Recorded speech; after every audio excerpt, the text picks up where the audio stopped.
Hey, business building warrior, welcome to Silent Sales Machine Radio. If you're listening to this episode right when it comes out, it's Wednesday, January 24th, 2024. And so much has already happened. I can't believe January is flying by. So many cool things happening. Let me fill you in. If you're new around here, let me maybe start there. This is the podcast that features hundreds of interviews with students who are succeeding wildly using the strategies taught in the Proven Amazon course, provenamazoncourse.com. Thousands of people have used that course to launch their businesses. We've interviewed hundreds of them who are succeeding. 74,000 of us hang out in a free Facebook group at silentjimdotcom. Jump in there if you're not a part of that yet. I'll be turning the microphone over in just a moment for a Coach's Corner episode featuring Brian and Robin Joy Olson, who they're on here about once a week or so. Great coaching leaders on our team. They've created a lot of content. They've built a beautiful business using the strategies we teach here. They're going to take it away in just a moment, talk about sourcing, growing your business, some very practical lessons from the experiences they've had coaching numerous students to success. But before we go there, I want to make sure you realize that tickets have gone on sale for the Proven Conference. You've heard me talking about it for a few months now. Tickets are now on sale. In just a couple days, as I'm recording this, we've already got hundreds of people registered. We've got a lot of momentum and sponsors jumping in. The website is The Proven Conference, theprovenconference.com. That's the website. Get over there and check it out. Yes, it's very new seller friendly. We will have content for you, even if you're just getting started and you've never sold anything online before. We will also have people there who have multiple seven-figure businesses sharing how to scale and grow to the level that they're at and beyond. So this is a little bit of something for everyone, 40 different breakout sessions. So you can pick the courses and the classes that are right for you. Hang out in the big group each day when we get started. The energy is going to be incredible this year. So much momentum. This is the 12th time we've done this, making it the longest running e-commerce and Amazon seller conference in the industry. How about that? That's pretty incredible. So be a part of it May 23rd through 25th in Orlando, 2024. We want you to be there. So that's a big announcement. The other thing I've got to tell you about is today. If you're listening to this as the episode is launched today, January 24th of 2024, we've just launched our provenazinfluencer.com class. It's not too late for you to join. Jump in there with us. Join us. Provenazinfluencer.com. There'll be a link in the show notes and you can go check it out. Imagine getting paid just to upload videos to Amazon. That's it.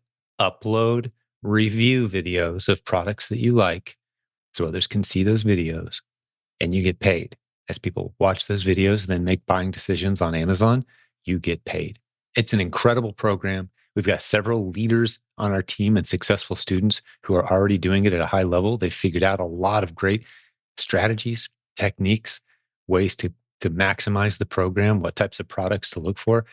It's a very inexpensive class. We'd love to show you all the details of how to ramp this up, and you just get paid residuals month after month after month. Go to provenazinfluencer.com and you will see the podcast episode where I interviewed the guys in our community who are doing really well with it, and then jump in. Even if you're a few days late, that's fine. You can join us well after the classes have started and we'll still welcome you in. So check that out if you're interested, because that launched as I'm recording this a few days from now. But as you're hearing it, January 24th of 2024, the class is launching. So jump into that one quick and get caught up and go through it. I'll tell you this, my wife, my son, my daughter-in-law, and maybe one other family member. That's just people in my family who are doing this. Already excited, going through the class with everybody. So you're going to see a lot of my family in there with you when you go through this, because we're super excited about it. I'll be doing it as well. There's no reason not to. It doesn't cost you anything. Just record some videos, upload them to Amazon. How fun is that? And people are making thousands of dollars a month after having done this for several months.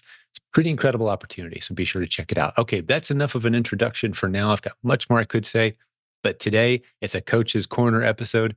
We're going to teach you about sourcing. We're going to talk to you about your business, some very specific strategies for you if you're specifically building an Amazon replens business, which is what about 95% of the success stories you hear on our podcast are all about people jumping into our basic Amazon seller training strategy, it found in the Proven Amazon course, where we teach all the strategies. But this is the one we start you with. And that's what Brian and Robin Joy are going to talk about today. They do such a great job. I'm going to turn the microphone over to them so you can get some great instruction and encouragement. Take it away, Brian and Robin Joy. Welcome back to Silent Sales Machine Radio. We are your co-hosts. I'm Brian. And I'm Robin Joy. And this is Coach's Corner. Hey, Brian. Today I am looking at an ASIN, and it has 4 FBM offers and 3 FBA offers. And the FBA offers are lower. Hold on. Time out. Time out on that. Oh, okay. Well. We've said before that we skip the offer count. Oh, that's right. Okay. But I know we're making a testing decision. When we're making a testing decision, we skip the offer count. Okay. Why is it that we do that? Well, we do it because it's only a test, first of all. It usually does not matter how many offers are on that listing.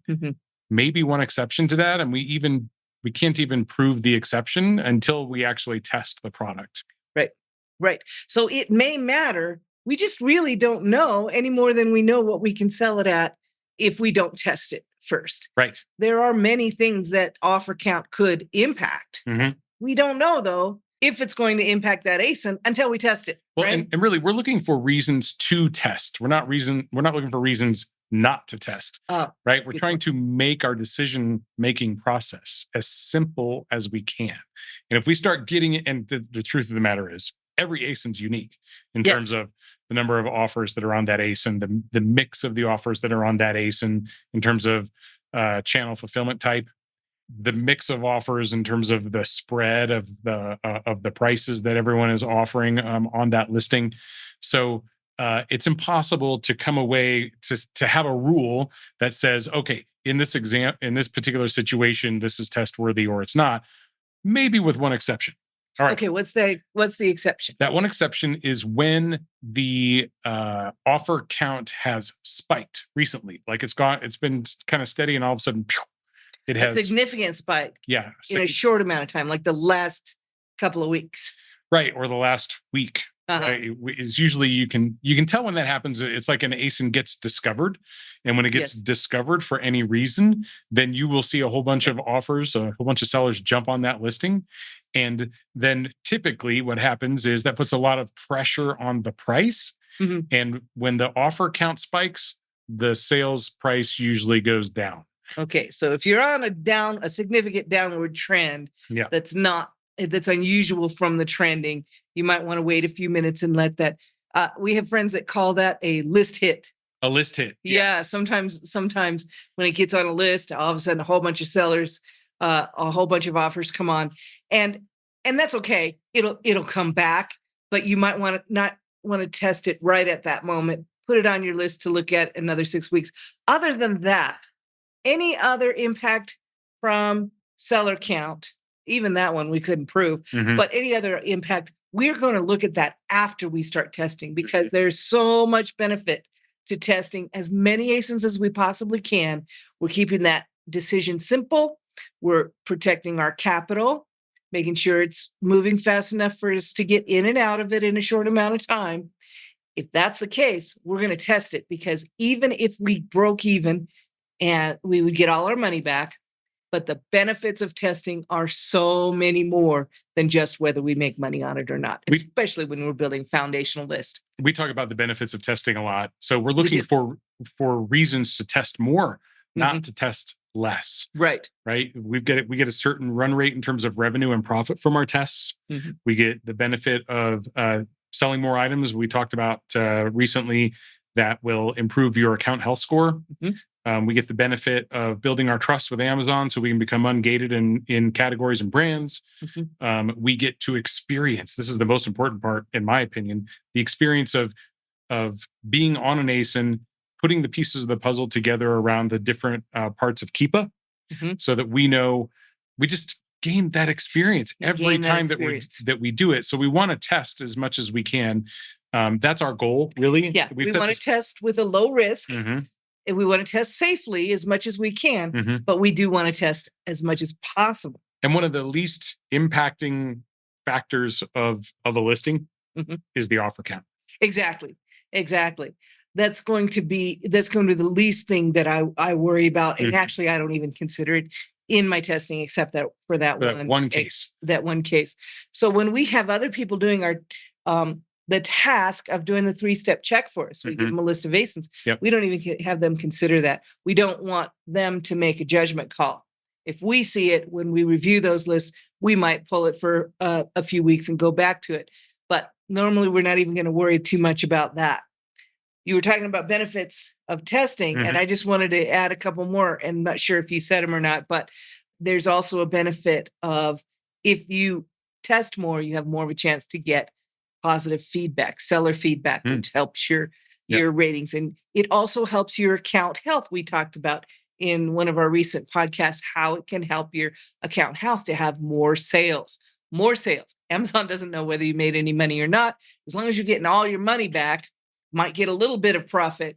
Go ahead and keep testing while you're building that foundational list of ASINs that you might be able to replenish. But even if you don't, you're getting a lot of benefit from it.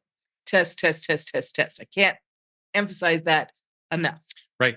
The testing is really the base, the cake. And then what you replenish is the icing on the cake. Yeah. We've kind of flipped the script on that with our own business. And it's worked out really well. We have, and we are working with people who are finding the same things. I was working with someone just today who's like, but I want to test as many as I can. So let's look at some of these and tell me why I can't test them. And I love that attitude. Except we're not looking for reasons why not to. We're looking for reasons to, right? Well, that's what he's saying. I'm saying I can. Yeah. You stop me if I'm going too far. I see. Right. So this is great. One of the reasons that you have a coach. Yeah. Because your coach has tested thousands of times before, and they can tell you, yep, or maybe you overlook something. I wouldn't do that because of, right? Exactly. Okay. So, and sometimes the situation has to come up before you realize, before the coach can give that as an example, because you wouldn't understand if I just told you everything I've ever experienced from the beginning. That would be way too much to go. So TMI. I know, right? All right. Okay. So I had this question this week. Coaching client says, I have 15 hours a week for my business. How should I allocate those hours? You've got a good answer for this. Well, here's what I tell people. And 15 hours is pretty standard for people who come to us and they're just getting started. They say, I can give about 15 hours of my personal time to building this business until, I can get some more time because I've made some money and I can have some more options. That's not unusual. But what happens is it's not really intuitive sometimes because you're doing this in your spare time when it's a side gig. You're doing it in your spare time. So you say, when I have an hour, I'm going to use it on my business. And unfortunately, what happens is those hours never come if you don't schedule them in. So I found it helpful to have people put in their calendar the hours that they're going to work, right? They dedicate a certain number of hours. If that's 15 hours, pick out which 15 hours you're going to use for your business. Not only that, but I like to see people give each hour a job. So eventually you're going to have some hours for sourcing. You're going to have some hours for shopping and prepping and shipping. You're going to have split up those hours. But the first couple of weeks, what are you doing, Brian? They're in those 15 hours. Right. Well, the only thing you have to do is source in the beginning. That's your job number one, is to source and find items that are testworthy. And that usually takes a week or so, sometimes 2 weeks before you start feeling comfortable with that process. So in those first 2 weeks, that's the only thing that you have to do, nothing else. Right. But don't sell yourself short in that time period, right? If you're going to source for 15 hours, then source for 15 hours. We've talked before about sourcing is sourcing, not watching YouTube videos, not checking out some new module in the pack. There's a lot of great modules out there. Don't get me wrong. Yes. But while you're sourcing, you're sourcing. Your hour has been assigned a job of sourcing, then source for that hour. And just to be clear, when you say give each hour a job, it doesn't mean there are 15 different jobs to do in the business. You could give 3 consecutive hours to sourcing, 2 consecutive hours to shopping, etc. But just give each hour a job, right? Yes, that's exactly what I meant by that. And to talk about that just a little bit further, I think that giving that first couple of weeks that we're talking about, where there really is only one job to assign to all those hours, you really need to use all those hours for that job. Now, some of that might be some education. You might use an hour or two for education, but the rest of those hours really need to be for sourcing. And why is that? I think it's because you have a very short amount of time to get as much experience as you can at looking at ASINs. We've talked about it before. The more ASINs you can look at, the more cycles you can do with testing, the better you are going to get at this. And you need to get faster quickly because, like I said, you're going to have more jobs to take up some of those hours as soon as you find some ASINs to test. That said, don't put pressure on yourself like, oh, I got to hurry up and find it, because that's the thing that will just lock you up and freeze you up. So just know that that's all you have to do until you are ready to go shopping. And then you'll start mixing in. As you can. Yeah. And then you'll start mixing in some of the other tasks. Correct. Okay. Now, one more thing I wanted to say about that is life happens. Wait, absolutely, life happens? Yes, it absolutely. Guess what? Like you haven't noticed. Life happens. We don't have little kids in our house, and life happens. We do sometimes have little kids. We do have some. Yes, life definitely happens on those days. But we love them and they're worth it. But a lot of you have little kids in your house. You have families to deal with. You have some of you are taking care of someone who needs care, an older person maybe. Your life goes on. You have jobs. Those are the things. So what happens is a lot of times I'll see people, they schedule their hours. They pick which hours I'm going to work. So they've gotten that far. And then something happens and I can't use that hour or that 3-hour block that I set aside for that because something else came up. My little boy broke his arm and I had to take him to the emergency room. That's going to happen, right? Well, hopefully that doesn't happen, but things like that are going to happen. That's life. So I encourage you to make up for that hour somewhere. Find another place in that week to make up for that hour if you missed it there. And that might be 3 hours. That might be, a whole evening that you missed because of something like that. But I think I've seen more people be able to make up that hour and know that they have an hour to make up if they're accountable to that and they have it on their calendar to start with. Accountability, really important. Right. Be accountable to yourself. You would expect anyone that you were paying to make up that time. Yes, you would. So expect that of yourself too. Be as good to yourself as you would be to any boss because you're your boss now. Right. Yeah. Don't call in sick to Amazon. Yeah, that's right. Right. That's right. Don't call in sick to your own business. Right. Okay. Now we kind of foreshadowed some of the topics in our first segment when we were talking about, analyzing an ASIN. With this last section that we're going to talk about here is really what I like to call your competitive advantage in this business. And I think it's sourcing. I think so too. Well, let's talk about this for a couple minutes. All right. So tell me first, what is sourcing? What do you mean by that when you say sourcing? It's a word that we use in the community a lot, but some of the newer people coming in might not really understand what we're talking about. So sourcing is identifying a listing on Amazon and a source where you can purchase that product, or vice versa. A product where you can purchase that, a store where you can purchase that product, a supplier, and then finding a matching ASIN on Amazon. And this can be a one-to-many relationship. For example, if I pull as Jim used this example before, a bag of marshmallows off of the shelf at Target, one bag, 16-ounce mini marshmallows, I can probably find one or more, and I'm using a visual here, one finger on my right hand and 4 fingers on my left hand, one or more matching ASINs on Amazon for that one product. Right. Okay. So that's the one-to-many relationship. And I'm going to check every one of those listings and see if they're test worthy. Yes. More than one might be test worthy. Absolutely. I'm going to test as many as are test worthy. And it can also go the other way. If I find a listing on Amazon and I'm doing what is called reverse sourcing. So I start on Amazon, I find a listing, and I'm trying to find a supplier for that.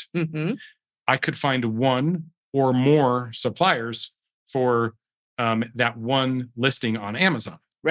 Right. So in this case, you've got one listing and up to many suppliers. And you may test, you're probably going to test your best price for that, but you're going to find more than one supplier. Some of them might have the same price. You might need more than one supplier in order to find enough to test and then to replenish it. Well, not only that, there are a lot of listings out there that have pieces and parts from multiple multiple suppliers. That's right. So we used to sell a particular type of bakery product, and we could get some flavors from Walmart and some flavors from Target. And that's the mission that we were on, is we were going to buy those things, put them together, and send them in. Right. Okay. So that's the standard sourcing, which is start with your source, see if you can find a listing on Amazon. Then there's reverse sourcing, which is start with Amazon and see if you can find a supplier somewhere else. And I know there are people who call those things the opposite way. That's okay. It's not about the titles. It's not about what it's called. Just know that there are two different ways to do it. Right. Exactly. Okay. Then there is what I hear a lot: manual or organic sourcing versus automated sourcing. Okay. So what does that mean? So the manual, let's just call it organic. I like organic better. Okay. Organic is when I'm sitting down and I'm looking over a store and I'm trying to find a matching ASIN on Amazon. And I'm doing it with my eyeballs. Right. I'm looking at it. Or it could be an ASIN that you're trying to find A source for, but you're doing it with your own eyeballs. Yep. You're doing your own clicking around and finding that. Okay. Right. The automated sourcing are tools out there like Arbitrage Hero and Tactical Arbitrage and who knows what else, automated programs that will go out and try and do that sourcing for you using. They try to do that matching for you. They try to match up the source and the listing, or the listing and the source for you. And if you've ever heard anyone complain about mismatches, yes, it's because those programs aren't as good as the human eye. Right. They're using maybe an image match, maybe a UPC match, maybe a title match, or a combination of those or other things to try and produce a match for you, so that then you can review the list and see, is there anything here that is A, a real match, and B, testworthy for me. Right. Okay. So in terms of the mismatches, you're going to get many fewer mismatches when you're doing organic sourcing, because it's our eyeballs that are doing this, than you will with automated sourcing. On the other hand, the automated sourcing can do a lot more in a smaller period of time, and then you're going to have to quality check it. And we've got other challenges with the automated methods, that they tend to put filters on things like the buy box, and they're calculating potential profitability based on this buy box. The buy box at this moment in time, which we know doesn't really matter. It's more about the buy box historically over a longer period of time. So if I can just cut in here, this is why we encourage people to get good at organic sourcing first, so that when you're using a tool, if you ever do use a tool, that's more of an advanced way to help you source. But you really need to understand clearly the underlying, what you're trying to accomplish there, in order for that to work well for you. And I think most people who use those kind of tools and are good at them are a little bit more advanced, and they understand clearly what is happening behind the scenes and where they need to make up for the machine. Is that right? Yes. I see a lot of newer people coming in. They haven't even sent in a shipment yet, and they're posting questions about using Tactical Arbitrage or Arbitrage Hero. And it's really, we think of those as advanced tools. Doesn't mean they're not good. No. They all serve a purpose. Right. But if you get good at the organic sourcing, what I'm saying is your competitive advantage long-term in this business, because you'll always have an advantage over those who are relying solely on a leads list. Now, you asked me earlier to define what a leads list is. Okay. Yes, please explain what a leads list is, because not everybody understands when we use these terms. Okay. So a leads list, in our experience, is typically a list of today good products that they look good on paper. Like, oh yeah, if I were to buy this today and be able to sell it today, I would make a profit, a minimum profit amount. These lists typically have like, all of our leads are minimum X ROI or, margin or whatever their calculation is. Okay. Yeah. Okay? Yep. Right. And that's based on whatever it was when they looked at it at that moment. At that moment in time. Yes. Right. So you need to have a little bit of understanding, underlying understanding of that. Yeah. But there's another quality or attribute that we see a lot with leads lists. Yeah, a lot of the items on a leads list, in fact, some leads lists are exclusively sale items that are on sale this week. You get the leads list this week. Those items are on sale this week. That's when it seems to be a good deal if you can buy it on sale. Mhm. But what happens with it? Well, you're famous for saying, Yeah, if it's on sale for you, it's on sale for everybody. right. That doesn't make it not a deal. That makes it, you need to consider what happens when there's a sale, Mhm. right? Yep. Now, full disclosure, the very first item that I ever sold on Amazon came from a leads list.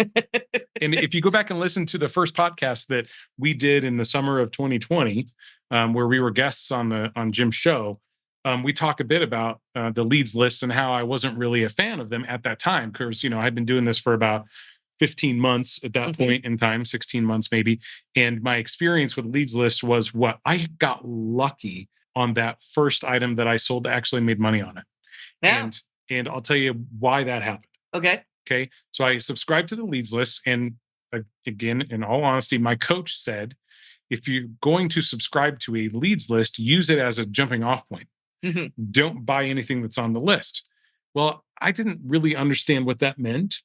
And Or why that would be. or why that would be. You had no experience. But I'm looking at it and I'm going, hey, well, this one looks profitable today. I'm just going to go ahead and buy it. And so I started buying things off of the leads list.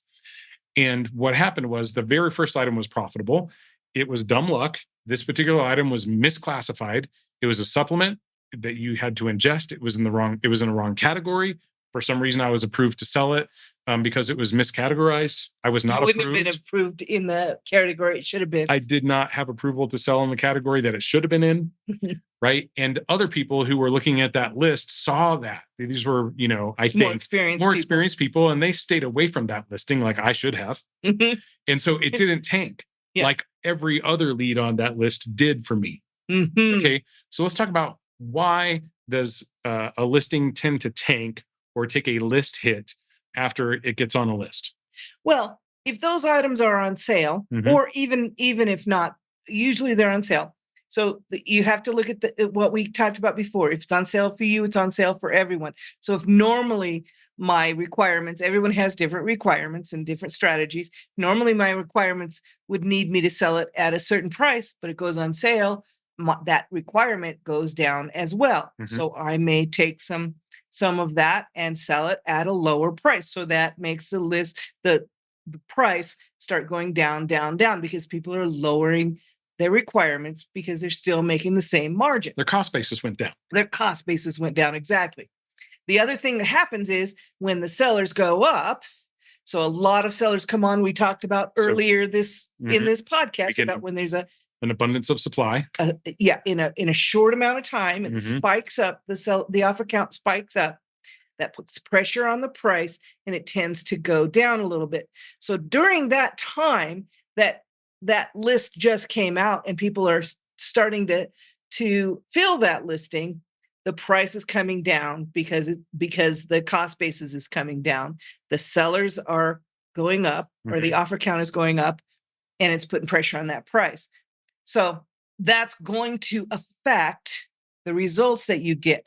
When you're looking at it right now from the list, you say, oh, that's a great deal because I can get it on sale and it's historically selling up here. You're evaluating it today at this time. And the reality is what? In a couple of weeks, that's going to change dramatically because of that list, likely. And you can't get your product there fast enough, typically. Yeah. Right? And who knows who got that list before you got it? Yeah. And who knows who's going to get that list after you got it? Yep. Or how long that list hit is going to last. And and again, we're not saying that you cannot use a list. It is a more advanced strategy, though. So in your first few shipments, we don't advise it. And to be fair, Brian and I don't advise it. To be fair, listings that we source organically or manually, some of that that happens to some of them too. It does. Right. And so it's not just only items from a leads list that tank. Correct. There could be any number of reasons that a listing gets discovered. And when it gets discovered, then there can be a whole herd of people whole herd of new offers on it, and that's going to put pricing pressure on it. And this is why listings tend to tank. Sure, and that's what we call tanking. However, when I'm testing, in fact, in my replens business, in our replens business, we don't tend to follow that buy box. In fact, we have moved away from using our repricer even because we're not chasing that buy box. We're seeing what it will sell for us, how often it will sell for us at a profit, because Jim has shown us how it's working for him. He's got several ASINs that he shared with us that works with. Like 80, I think he's shared so far. And plus there are more coming out all the time. And we are seeing that ourselves, and we look back in our business and we're seeing those same kinds of Keepa charts. It doesn't show the price that we're selling on it. There's no proof in Keepa that you could sell it at that price. That's why you got to test. So anyway, the point is, don't chase the buy box, even if it goes on sale, even if the sellers come up. We don't want to chase the buy box because we're not letting the other sellers tell us where a price should be. So I might even go so far as to say the buy box is dead in the replens business. Maybe. Now, if you are needing to move a lot of product, like if you've got wholesale accounts and you've got a lot of inventory, sometimes you have strategies are going to look at it differently. Absolutely. You're willing to take smaller margins because you got a lot more product to sell. That can make a lot of sense. I think the point here is don't be afraid that you have to follow the buy box. Don't be led by the buy box if you're trying to build a replens list. Right. Okay, great. Okay. So let me just wrap up the list thing. It's not all bad. No. Okay. There are good reasons and plenty of good benefits from using a list.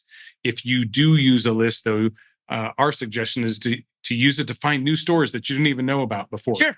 For example, when I first subscribed to that leads list, I learned about stores I didn't know existed. A store named belk.com I never even knew about. I wasn't the shopper in our family at the time, but I don't think you even heard of Belk. Probably not. And BJ's. And there are a lot of stores we never even heard about. But if you do this process we were talking about before with the organic sourcing, starting with the source and then trying to find a matching listing on Amazon, and you find a store that you never heard of before, this is a great way to build a book of business, because then you can go through every item so it sounds overwhelming. I'm going to go through every item in the Target, online store. It's going to be a lot fewer items than are on Amazon. Yeah, right. We have 4 billion. ASINs. That's a lot of ASINs. I don't think Target has quite that many on their side. I think we at one point said Walmart has the average Walmart has 50,000 items. That's a lot of items. That's a lot of items. Okay, I don't know. Target is smaller. Maybe it's 25,000. And not all of those are going to have listings on Amazon. Exactly right. Yeah. What we're doing is, that was something that we should have mentioned before, but there's a source. You may not find a listing for it on Amazon. That's okay. Just move on. You got a lot more to look at. Just the same way if you were doing the reverse sourcing and starting with a listing and looking for a source and you couldn't find a source that had a price that you needed, move on. Don't spend 3 hours. There must be a source out there. People are selling this, right? You'll just burn so much time by doing. You won't find a source at all. You will not know where you could buy that item. But if you find a new store, build a book of business from that store. In other words, source every item in that store by starting with the source, seeing if you can find a matching listing on Amazon, then identify those test-worthy ASINs. I guarantee you, if you source the entire Target store, you are going to have many test-worthy ASINs. A significant number, I'm sure. A substantial amount, because I haven't sourced the whole store, and we already have a substantial amount of ASINs, test-worthy ASINs from there. Sure. And I might say one more thing about that. I think I'm going to lose my train of thought because I forgot what I was going to say. Well, just to paint lists in a slightly better light, we know many 7-figure sellers who still subscribe to leads lists today. These are advanced sellers, and they tend to use the strategy I was just talking about, which is they will source that whole store. And other creative strategies they use as well. Sure. But so now they've got reliable sources that you talked about earlier. You would open up. Did we talk about this? No, not yet. Oh, okay. So I remembered what I was going to say about sourcing a whole store. You're saying, go through Target and source a whole store. We're not suggesting that you stop there and only use Target. because diversity is key. Anything could happen to that source. Then go to another source and source all of that. You need to always have diversity in all ways. So we're not saying just use one source and that's all. However, it's a good way to get yourself started. So when you first started, you had a similar or modified approach to this. Just take a minute and share that. It was different for me because you had started before I did. Yep. A few months before, and then you showed me how to source, and I had a mission. I was sourcing for 8 hours every day. My mission was to find 1 an hour, 8 ASINs a day.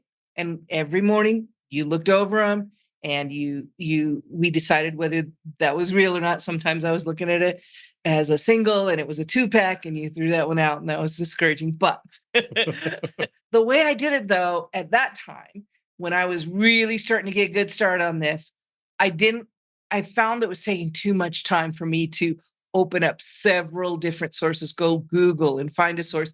Every time I'd have to put in my credit card, open an account in order to get the right pricing.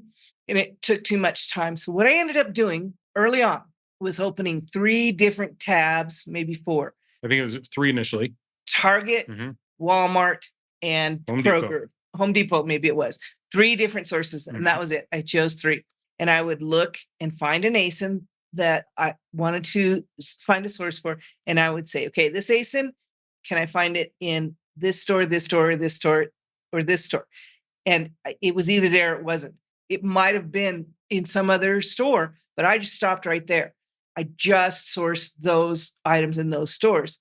And I found that I could go much faster through more and more ASINs faster if I only had limited myself. So that's kind of how I started out doing it. And it gives you a little bit better odds of finding something that is testworthy than if you were just focused on one store. Okay, I'm only going to look at Target for this item. Right. And by the way, that's what I did when I first got started. Yeah, because remember, Brian is the guy who wouldn't go to Walmart to save money. He'd get a rash. He would, drive by Walmart. He'd kind of go like this. But now he'll tell you, and soon after that, after he started this business, after we convinced him to source at Walmart, he's decided that he will go to Walmart to save money. Right. I mean, to make money, not to save money, but to make money. Right. So if I couldn't find it at Target, it wasn't a deal for me. I used to say, if it's not a deal at Target, it's not a deal for me, because that was the only place I was shopping, because I hated going into Walmart. I hated going to the dollar store. I hated going to these other stores. I felt better about shopping at Target. So that was what I did. And I built a nice list of 60 ASINs right out of Target. That was it. That was all I had. Okay. And you weren't approved in that many categories. No, not at all. Okay, but what you did was you said you bettered your odds. I just opened it up just a little bit. So then you had Target, you had Walmart, you had Home Depot, and you sourced those 3 stores. If the item showed up in one of those 3 stores, then you did your 3-step check, basically.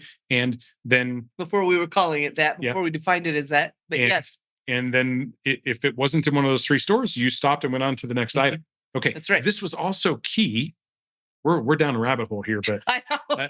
I like this topic. This was also key for us in expansion. So when we initially expanded, we had a shopper in a different part of the country. Yes. And they had access to stores that we didn't have here. So then your sourcing process went from those 3 stores to also include 2 more regional stores in that area. That's right. Okay, and then it turned into 3 and eventually 4 stores in that area. And then it was, if that ASIN didn't exist, now they also had Target and Walmart and Home Depot. So, so that was, built in. But then we would add other stores like Meijer, like Aldi, like Menards. Okay. Then we could check those additional places as a source for the listing on Amazon. Right. But by the time that happened, I had been doing this for several months. Yeah. And I'd met my goal to be able to replace my income. Sure. And then we added someone else. So then I was much more experienced at making those lists for her to source and including those other stores. Right. So yes, that's a great topic. I love that topic. I mean, to boil it down, sourcing there's no magic. The magic, if you want to say that there's magic in sourcing, it's that you spend the amount of time necessary to find ASINs that match sources or sources that match ASINs. And then you apply analysis to the ones that match and you test the ones that are testworthy. That's as simple as it gets, right? And you're going to look at many more ASINs than you're going to be able to test. there are no secret sources out there that allow people to buy things for less than what you are seeing them for, unless it's priced differently, in a different part of the country or something. But Sure. there isn't a secret source out there that makes all this, magically profitable for the 7-figure sellers. They just have more time. They have more experience. You got to start somewhere. Start with a store in your neighborhood, source the heck out of that store until you've sourced every item, and you've got to list a book of business from that one store. Agreed. So I think we've kind of gone quite a ways down that rabbit hole, but I think it was a good opportunity to share some of the ways that we had before. Yes. Okay. So let's wrap this up. You got a quote? We do have a quote. This is actually your quote. Not my quote. It's Winston Churchill's quote. Yeah, you found the quote, I should say, and you sent it to me. Normally, I'm digging these up, and you sent me, actually, over the last several weeks, many good quotes. This is one that I really love, and it goes like this: "Success is the ability to go from one failure to another with no loss of enthusiasm." Yeah. Winston Churchill. Yes. Okay, how do you possibly do that? How do you go from one failure to the next and not lose enthusiasm? Well, sometimes that's what sourcing is like. It is. I'm going to look at a lot of ASINs before I find a few to test, right? So I'm going to look at an ASIN. That one failed to meet my criteria for testing. And I'm going to go to the next one. And if I can keep doing that over and over and not lose my enthusiasm, I'm going to find the ones that work as well.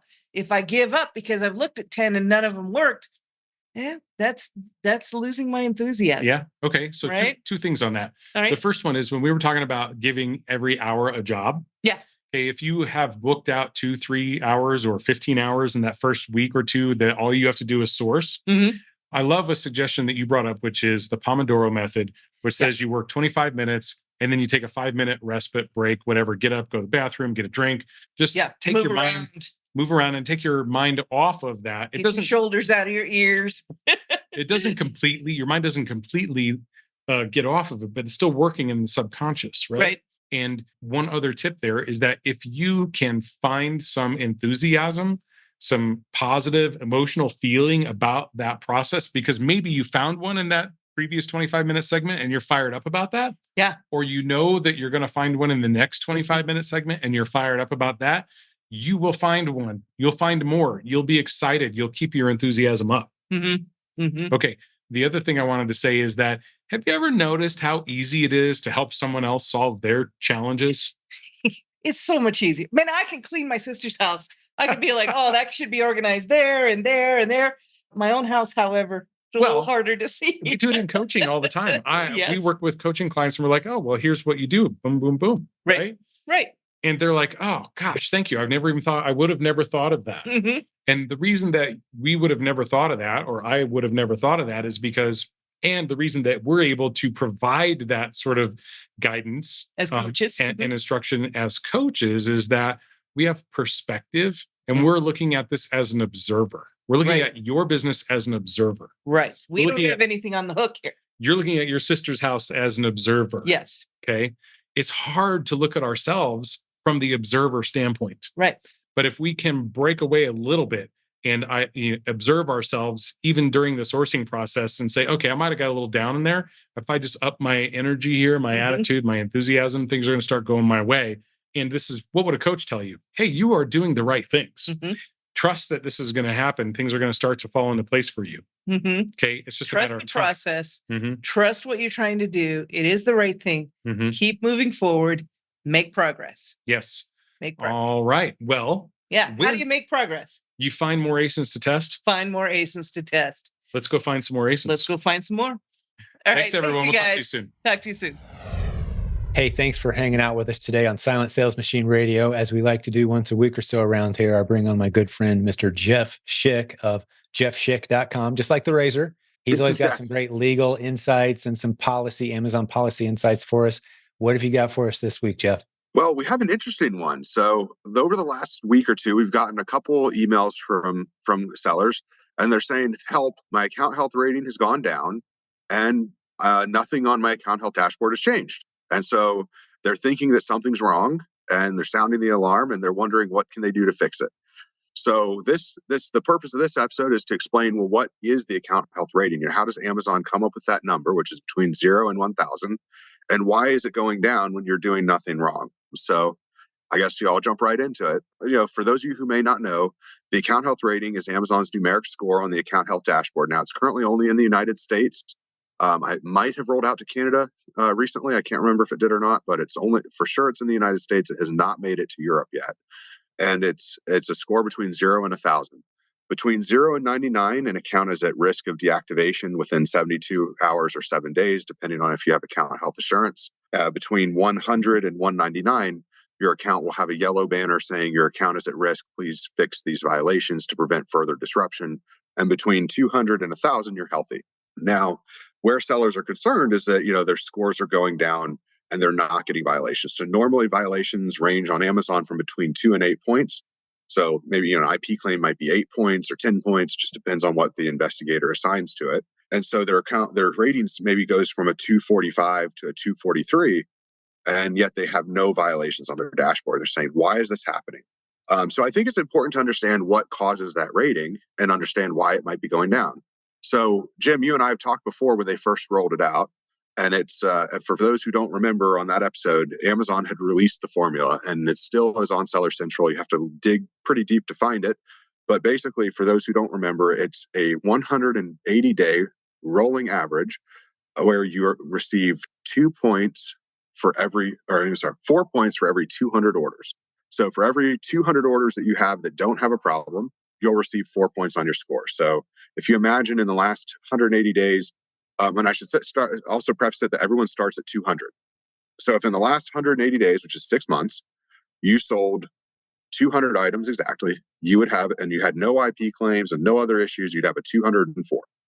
Just, simple math, 4 points, 200 orders, 180 days. So for now, why this matters, and I keep focusing on this 180 days, is that 180 days ago, we were in the middle of Q4. So that's mid-October. We're in the height of Christmas shopping. People are buying like crazy on your Amazon store. And so naturally, we've got sort of like a bell curve distribution where we had a ton of orders in this Q4 period. And now we're on the tail end of it where orders taper back down to normal. So if you don't have a constant order volume throughout the year, and you're one of I think 80, they say 80% of Amazon sellers that do arbitrage make 80% of their revenue in Q4. That means 20% of your revenue comes from the other months, 80% comes from Q4. Well, we are now dead middle Q4. October, November, and December is Q4. We're in the middle of October. We're moving into November. So as we move further away from that point, those orders are falling off the calculation. So if you did 1,000 orders in Q4, you would have 200 times 5. Or for 1,000 divided by 200 would be 5 times 4, which is 20 points. So you took a 20 point increase on your score. 20 point increase back then. Great Q4. Great Q4. Now you're going to be sloping down, especially if you don't have 1,000 orders now. Right. So you're going to be going down from a 220 down to a 200 because that's baseline, even though nothing went wrong. You didn't get IP claims. You don't have order defects. You don't have A to Z claims. You don't have product condition issues. You got nothing there negative. It's just natural. So that's the purpose. It's nothing. To restate it as simply as possible, Jeff, as I'm hearing you talk, is if you're shipping fewer units, your account health could slide. If you're shipping fewer now than you used to a few months ago, your account health could slide, but just a little bit. It's not going to bury you. It's going to kind of take you back down to where you were before you had the spike. Correct. And on the bright side, something to look forward to. Next Q4, you're going to start seeing it going back up again. So sure. Thankfully, most of our replens sellers report that, yes, absolutely, we all benefit from a great December and November. But if we're selling those boring everyday items, like most listeners in our community are, the replens, this doesn't hit you quite as much, where we see quite often, February, March, or April could be the best month of the year for some of our replen sellers. But still, when you have those months that are a big spike and your account health swings up, just know that as the volume slows, your account health could drop. And there's no reason to freak out and call Jeff at 3 a.m. panicked.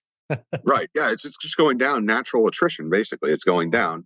It's not that you did anything wrong, and Amazon's not going to penalize you for it because, remember that baseline is 200. So even if you went all the way down to 200, you're still healthy. That makes sense. Yeah. You're just as healthy at 201, although you may be a little nervous, as you are at 999, as far as from Amazon's vantage point. right? Correct. Swimming Absolutely. 201's your basement. You don't want to drop 20 points from there, obviously, but there's no additional benefits. You don't get an extra, Christmas turkey from Bezos if you're over 700 at the end of the year, nothing like that. So you're all good over 200. Beautiful. That's a great overview of the account health score and what to be looking out for. All right, man. It's great hanging out with you. Appreciate you doing this. Thank you. Appreciate it. Yeah, absolutely. If people want more information, they can sign up with us, reach out to me. You guys can shoot us an email anytime. We're happy to help. Jeff@jeffschick.com is our team's email. And then also our website, jeffschick.com, where we've got our monthly retainer. And it, is extremely comprehensive. You get unlimited consultations with me and my team. And we help you look out for things like your account health so that if it is going down, we help you figure out why. And if there's anything that needs to be done, we'll help you take care of it. And there's no extra charge for it. Yeah. So, and an actual real live lawyer on your side that understands Amazon legal and policy. So great job, man. Appreciate all the good work you're doing for our community. And we'll do this again real soon. Sounds good. Thank you.